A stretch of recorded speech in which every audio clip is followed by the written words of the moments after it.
సంవత్సరం నుంచి ఈ సంవత్సరం వరకు అని అంటే కొన్ని అనారోగ్యాల విషయంలో కానీ కొన్ని నీరసము అట్లా రావడము, దేవుడు మరి నా తల్లి లేదు, చిన్న చిన్న విషయాలు డెలివరీ అయిన తర్వాత కూడా ఎవ్లిన్ పాప కొంచెం పెద్ద పెరగడము, పోయిన సంవత్సరం ఆగస్టు 18 కూడా ఎవ్లిన్ పాప ఇంకా 8-9 months ఓల్డ్.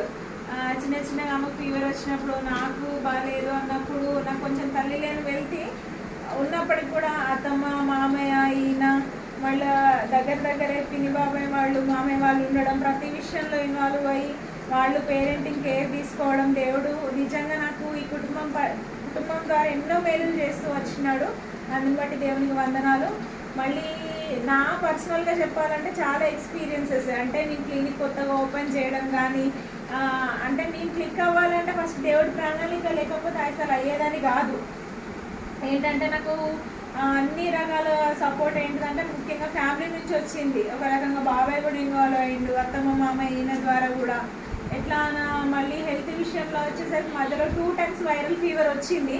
ఈవెన్ నేను డాక్టర్ దగ్గర కూడా వెళ్ళలేదు, జస్ట్ ల్యాబ్కి వెళ్ళి రిపోర్ట్ తీసుకున్నప్పుడు అది ఓటైపీ పాజిటివ్, టైఫాయిడ్ పాజిటివ్ ఉందన్నప్పుడు కూడా ఇంట్లోనే ఉండి ట్రీట్మెంట్, దేవుడు ముట్టి దేవుడు స్వస్థపరిచిండు.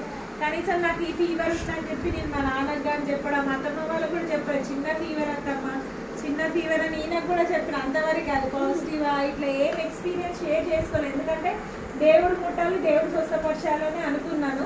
దేవుడు నాకు అన్ని విషయాలలో పగలు రాత్రి ప్రతి విషయంలో, నాకు 2-3 times స్కూటీ ద్వారా యాక్సిడెంట్ అవుతుండే, కానీ ఆ దేవుడే కాపాడింది. చిన్న చిన్న విషయాలు నేను ఇంత పంచుకోను, ఎందుకంటే వాళ్ళు టెన్షన్ పడతారు. స్కూటీ పైన వెళ్ళడం ఎంత చాలా ఇన్సిడెంట్స్ మొన్న వెంకటేశ్వర థియేటర్ దగ్గర కానీ, బెల్లంపల్లి చౌరస్తలో కానీ చాలా కళ్ళ ముందే జరుగుతూ ఉన్నాయి. కానీ దేవుడు, నేను రోజు కనీసం 2-3 times బయటికి వెళ్తాను విజిట్కి కానీ, పేషెంట్ దగ్గర కానీ, మన క్లినిక్ కానీ, హాస్పిటల్ కానీ చాలా టైమ్స్ వెళ్తూ వస్తూ ఉంటాను.